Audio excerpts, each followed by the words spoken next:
Chers téléspectateurs du micro du Pasteur Bobo, partout où vous êtes à travers le monde, bonjour ou bonsoir, nous sommes à Genève avec M. Eddy Loutete, économiste congolais mais qui vit au Canada, à Toronto. Il était à Genève, il a tenu une très grande conférence, on dit de haut niveau, mais c'était beaucoup plus, c'est vraiment économique. Hein? Oui. Bonjour, monsieur Loutete. Bonjour, Pasteur Bobo. Moi, je vous ai présenté, si on vous demande de le faire, comment allez-vous le faire? Bon, d'abord, je vous remercie pour m'avoir accueilli et pour votre temps. Je m'appelle... merci pour m'avoir présenté. Je suis très content d'être là. Je m'appelle M. Eddy Loutete Letsoalo. Je suis congolais et en même temps aussi, j'ai la nationalité sud-africaine. Je vis à Toronto, au Canada. Je suis citoyen canadien pour le moment. Et j'ai vécu donc une partie de mon enfance à Kinshasa, au Congo, où j'ai fait une partie de mes études. Et puis c'est en Afrique du Sud finalement. Né au Congo? Oui, c'est en Afrique du Sud où j'ai poursuivi mes études et où j'ai travaillé avant donc de me rendre pour des études en Suisse, en Angleterre et au Canada, où je vis pour le moment. Vous travaillez au Canada, vous vivez là-bas, mais qu'est-ce qui vous a poussé? Je crois que vous étiez aussi à la Banque mondiale pour exposer votre théorie. C'était comment à la Banque mondiale? Merci, Pasteur Bobo. À la Banque mondiale, c'était en 2010. J'étais en fait en programme d'études MBA aux États-Unis. Et j'avais déjà des idées sur l'économie congolaise. Et quand j'étais aux États-Unis, j'avais donc informé le bureau de la Banque mondiale à Washington que j'avais des idées pour aider le Congo à sortir son économie donc de piège de liquidité. C'est un peu une idée de finance, c'est-à-dire que même une compagnie normale, quand la compagnie peut avoir des actifs, des dépenses ou quoi, mais quand elle n'a pas donc de l'argent comptant, elle peut tomber en faillite tout de suite.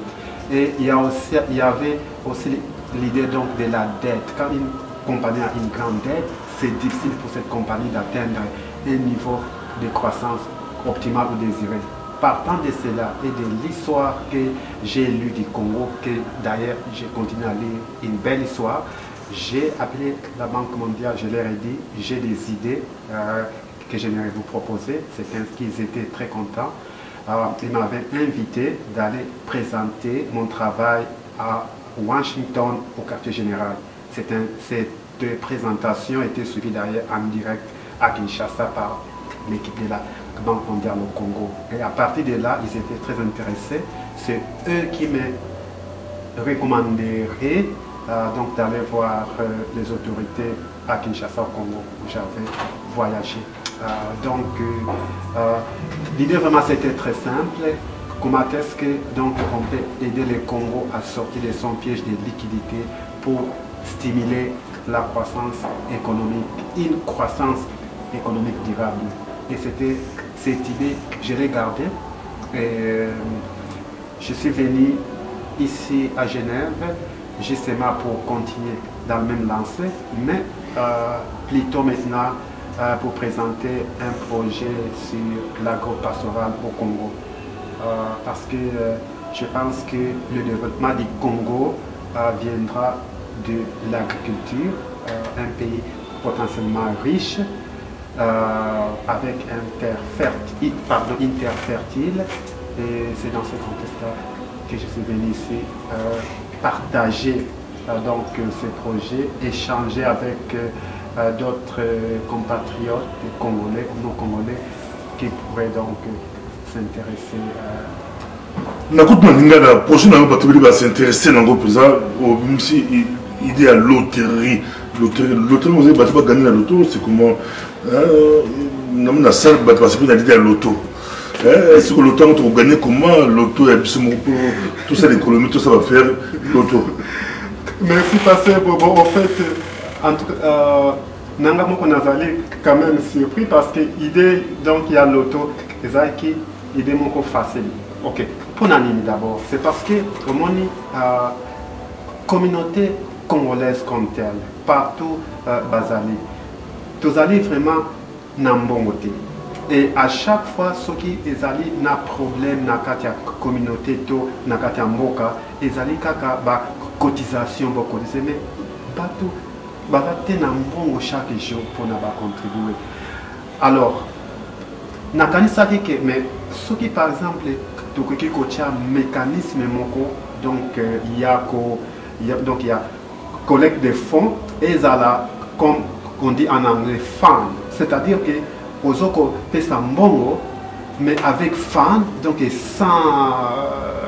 sans pédale, et ça là, il passe sans que donc vraiment donc on se sentir comme ça, de cette façon-là. À supposer par exemple que tu as 1 million de Congolais par exemple à Europe, ce qui te cobet un fisc une fois par mois, avec par exemple $1 ou $2. Tu as par exemple, disons, 1 million de dollars. Je me suis dit, ok, na mbongo wana, tori kosala nini. Tozi par exemple, donc, tolongina nous ba dépense et salaire, ok. Totikali sikoyo na mbongo oyo penza koti. Tolobi, par exemple, tokoti si 1 million. 300 par exemple, et qui n'a pas dépense ni soto. 700 000 etikali. Tolobi, ok, 700 000 oyo, tozoa par exemple 350 000, donc tout partagé na gagnant. Par exemple, on s'est dit, on se fixe un certain montant. Un gagnant, par exemple, qu'on gagne 25 000. Ok, bon, nous sommes et tikali et qu'il y a un investissement dans le Congo. C'est-à-dire que vous allez pour un facile et na idée où il y a agriculture. Donc, facilement financer par exemple Makambo na Congo ou bien biso par exemple na katia diaspora par exemple yo ceux qui osent na projet na Congo on lobby ok écoutez naza par exemple besoin il y a $50 000 mais naza disons na financement ceux qui toza na compte na biso en tant que diaspora mbongo ils ont quota donc ok par exemple koloba ok ok ko défendre mbongo à un taux donc vraiment raisonnable et très bas pour nous permettre de lancer projet na Congo. Même pas par exemple, diaspora, quelqu'un qui est au Congo peut, par exemple, ceux qui ont expandre business na ye, donc na contour. Ce qui fait que l'idée déjà est bandit donc on dirait une fan comme on dit en anglais, mais donc d'une façon donc aisée à notre contrôle, à notre pas, à notre niveau, sans souci pour nous permettre donc qu'on développe nos moi, nous avons lancé au lobby mingi au diriger le débat, on va dire que au plus 6 mois, bon, moi, tu vois, dans l'université, bien touché drapeau à Congo, dans l'université, l'auditoire, il y a un amphithéâtre à l'université, la vie tous les qui toquent, on a plus de mal. Talabango, est-ce que Congo est Kobunga? Ouais, c'est comme Yola Bango. N'a pas de n'a pas tout ce que ça va. Est-ce que Congo est Kobunga? Bah, tu vas comme la doute à vous santé.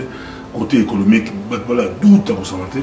Moi, je peux abenga à Kobenga parce que vous n'avez plus n'a dit douter, n'a la projet langa, n'a la projet langa, n'a pas est-ce que à couper ça mbongo c'est comment et vous en avez n'a pas seulement là-bas au sous ça, vous mélangez balanga, le bata français, le bata lingala, sur le bata anglais bouquet, et ça peut bien, mais la kimi, la tiki on a bango, balgolanda. Alors merci beaucoup. Nabino Banso, Bozokolanda Biso, Mbote Mingi et Esengo Mingi. Économie à Congo, Nazali, na certitude 100% que Ekobonga. Donc, côté où on a doute, égalité. Je pense que mon parti sur le Mumba, a comment Mukanda avant Koufa, Congo, terre d'avenir, est-il menacé? Donc, Congo est terre d'avenir. Ekobonga, et c'est kaka tout ça là ensemble, bisonné surtout, totambwisa mboka na biso.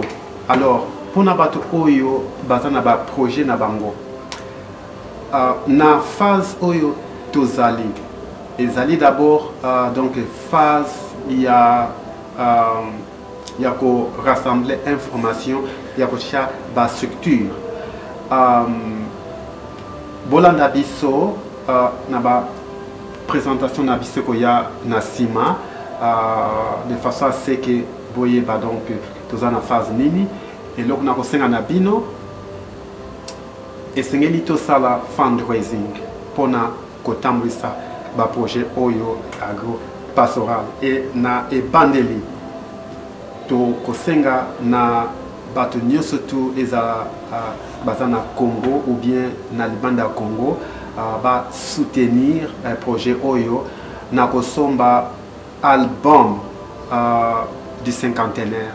Album du cinquantenaire ezali histoire oyo ya Congo na tangi mingi na lingiango mingi pena lobaki soki na komi mukanda ba congolais baza peut-être na tente ya kotanga mukanda wana mais soki mutu a yoki ata album na ye a retenir ata momoko et pousser à réfléchir à kene sosuko tanga mikanda musubien à consulter la bibliothèque pour na vraiment epesa ye nguya pe mayele pe connaissance ya son abisso. Alors album et côté kama na primoko dérisoire mais tozoko compter na participation ya congolais nyosoto soki tozali 80 millions au moins bato basombango 40 millions de façon à ce que et permettre biso de démarrer un projet agro-pastoraux à travers